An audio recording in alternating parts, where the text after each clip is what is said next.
My name is Sean. I am a honorable discharged Navy veteran. I am 57 years old. I have been a middle school teacher. I have also taught at a college level. And I graduated college, the first one in my family to go to college, after I got out of the military in 1996. I went to Florida State University. I graduated. I have never been arrested. I have never smoked a cigarette. I don't drink. I've never done drugs. I've done everything I was supposed to do and made all my payments. I'm not in default for my student loans.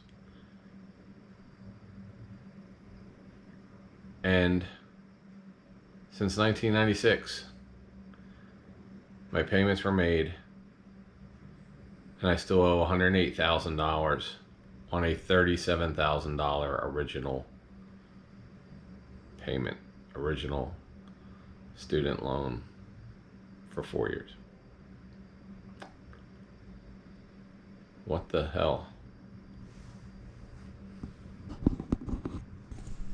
So welcome to another episode of Junkyards and Barn Finds with Sean, and I'm Sean.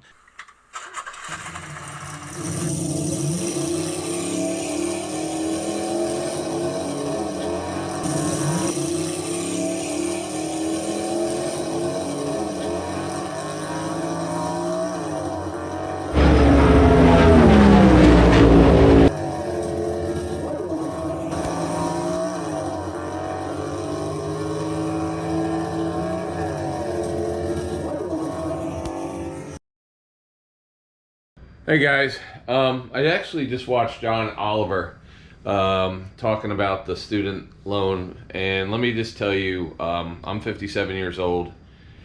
I graduated from Florida State University in 1996, and I borrowed about $37,000 to get my bachelor's degree in total. And give me 1 second, I will tell you exactly how much I owe. And according to my last statement right here, I owe $108,158.49. Now, let's remember, I served in the military.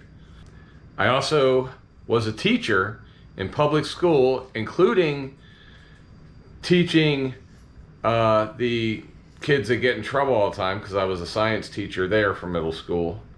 I taught full-time for 4 years, and as a substitute prior to that for 3 years.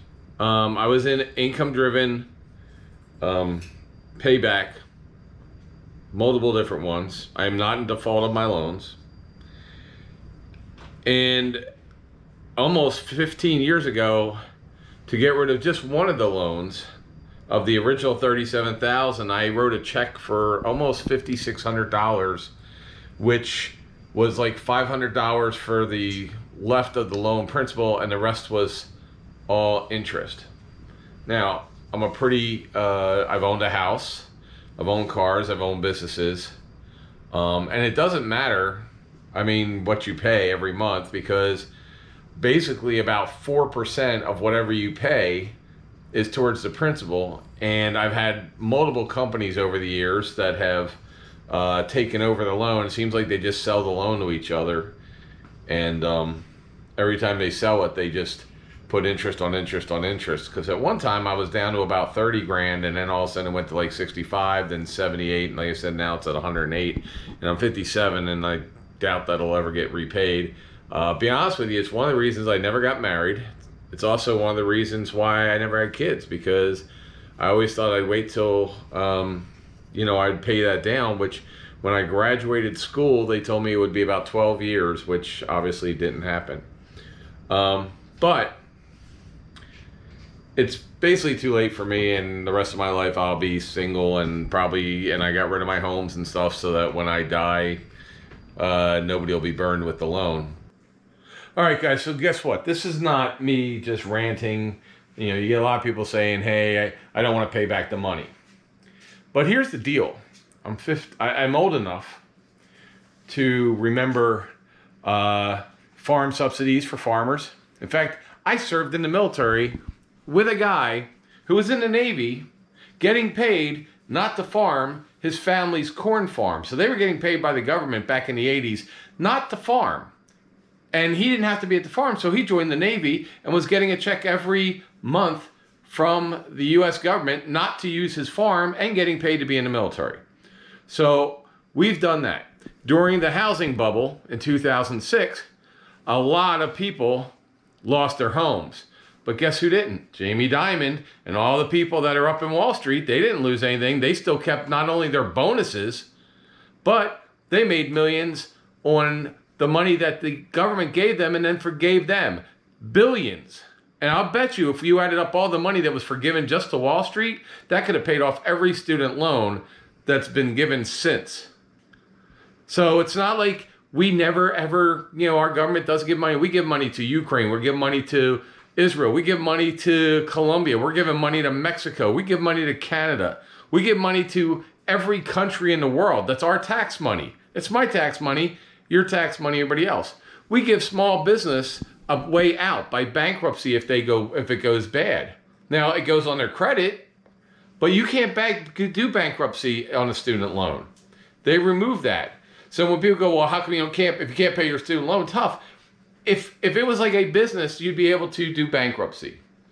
Okay? And there's a lot of people that would have. I probably would have declared it at some point, but then I would have had to deal with the credit. But if I'd have declared bankruptcy 10 years after making payments, I could have declared bankruptcy and already been cleared and have a perfect credit record right now. But I can't do that because the only thing you can't declare bankruptcy on, the only thing that is still almost treated like criminal or like debtor's prison in this country is going to college. Now, what about the other thing? What about all the big car companies? They took bailouts, didn't have to pay them back. How about in COVID? In fact, the one guy, and this is on John Oliver's report, the one guy in Congress who said that they should never ever bail out anybody with who went to school. He's a millionaire who then took millions of dollars in COVID money for his business and didn't have to pay it back because he didn't lay off anybody. Okay, so we have forgiven tons of money using government money right now. They're still doing it. And for somebody like me, I've already paid back. I'm not asking to forgive the student loan of $37,000. I'm asking to forgive the $100,000 of interest on that student loan and fees. And the reason there's fees and interest is because every couple of years, it seemed all of a sudden there was a new company that was taking care of my loan. So the principal went from 37 grand to 60 grand to 80 grand to 70 grand because every time they would sell the amount, they sold it as principal with interest. So now you have a new principal. You can't do that in any other business. And it traps people. So this isn't me going, hey, I should get a free ride. Because I pay my taxes. I pay my taxes on my income, and I pay back student loans, and I'm paying these companies that were supposed to be helpful and are not. Now, do we have a solution? I have a solution. I do have a plan, and I've said this over the years, and I didn't have a YouTube channel, and it just reminded me I should put this out there. So if you're a politician and you really want an actual plan that would work, that would settle this debt, maybe it's not going to help people like me, but it'll help all the new people, I think this is how it should work. All right, so I'm not a politician, but this would be the best way to keep people, to graduate school if you think you need to go to college, but it should also apply to trade schools or anything else. I mean, what I'm about to say could apply to any schooling above high school. So, because we don't play for high school. So, first thing is, number one, all college loans should be U.S. government, and they shouldn't be loans, but they shouldn't be grants. So if they're a loan, they should be a 0 interest loan, or at the most a 1%, period. But 0 interest loan to an individual for the tuition to go to college. Now, if the individual graduates and gets their certificate or their diploma, the cost that they put out of pocket should be given to them as a tax write-off. So this is what I mean.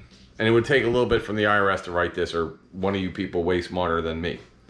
Is if you pay $100,000 for a 4-year degree and you paid for it out of pocket, or you borrowed it, if you borrowed it and you graduate, if you borrowed it from the government, you don't pay it back if you graduate.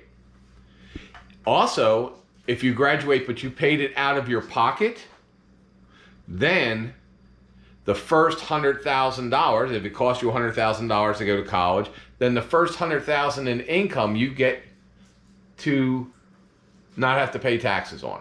No federal taxes on it.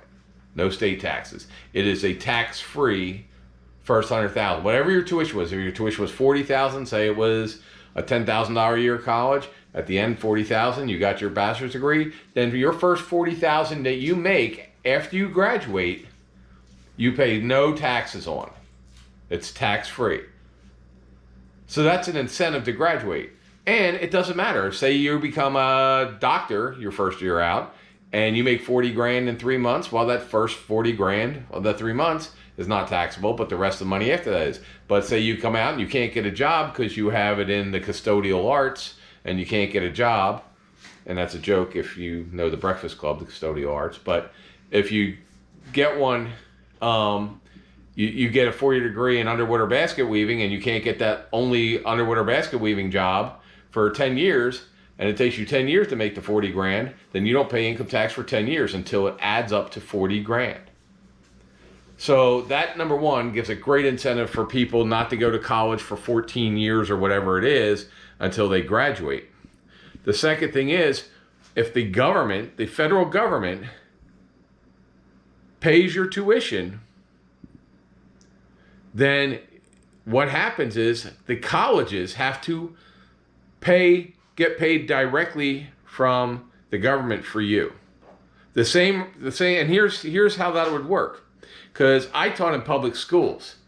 Public schools in Florida will give a voucher. So Florida has a voucher system. So if you want to go to a charter school, you can get a voucher and send your child to a charter school. Now, you don't pay for that. They don't give you money and lend you money to go pay the charter school. The government directly pays the charter school. So if the charter school has 210 kids, they pay that what it would be for 210 kids to go to a charter school. So they don't bill each parent and then them a loan to go to a charter school. So my proposal would be to treat state-owned universities and colleges and trade schools as charter schools. And what we could do is the U.S. government could pay the tuition, and then they can decide what the tuition is going to be for if someone wants to go learn welding, or if somebody wants to go and become a doctor, or if somebody wants to go and just get a bachelor's degree or an associate's degree or a certificate to be a nurse or whatever. They use a voucher similar to how public schools are now using for charter schools. That would be simple. It takes all the money out of us, goes directly from government agency to government agency. It will keep tuition down because the government, the schools now have to answer to the government or answer to elected officials as to what they're charging. And so we just make all public universities and schools as a charter school, or even private schools can sign on to be a charter school. Now, you could still have your Harvards, you could still have your private schools that want to charge a gazillion dollars so that somebody has their name on the wall that says Harvard, and they can just do whatever they want to do. But anybody who goes to a private school, like a Harvard, cannot use student loans. They either have to pay for it out of pocket or get a scholarship from that school. No public school student loans could be used to go to one of these private schools. So that's my plan. It's an easy plan. So you either get a tax credit for money you put out to go, so you get a tax credit, personal income tax credit, that you don't have to pay income tax on that amount of money equal to your tuition, or the government pays directly, similar to a charter school. That's super easy because we already use it. We use it for high schools in Florida. Other states, I believe, use charter schools as well. So it would be that easy. So hopefully that's something that you can think about. It's a not only me bitching and moaning in this rant today on a Friday, but it's also giving a solution that could work for someone that's going to school right now.